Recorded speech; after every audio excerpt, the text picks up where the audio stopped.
بسم اللہ الرحمن الرحیم۔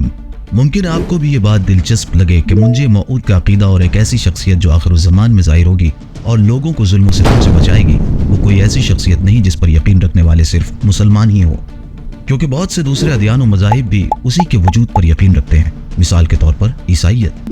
دین اسلام اور عیسائیت میں آخر الزمان کو لے کر اور منجی کے وجود پر یقین کرنے میں بہت کچھ مشترک ہے۔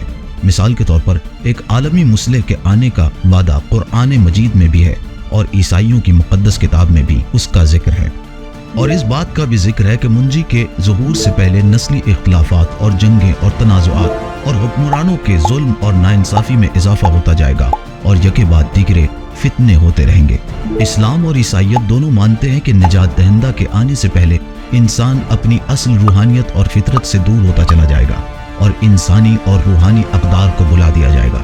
آخر الزمان میں منجی کے ظہور کے بعد ایک حکومت قائم کی جائے گی جس میں ظالم اور جابر اپنے کیے کی سزا پائیں گے اور زمین کی حکومت مومن اور صالح افراد کے ہاتھوں میں ہوگی۔ اسلام اور عیسائیت کے درمیان ایک اور مشترکہ عقیدہ یہ ہے کہ آخر الزمان میں منجی کی آمد کے ساتھ ہی خدا کی حکمرانی کا دور دورہ ہوگا اور تمام لوگ توحید پرست ہو جائیں گے۔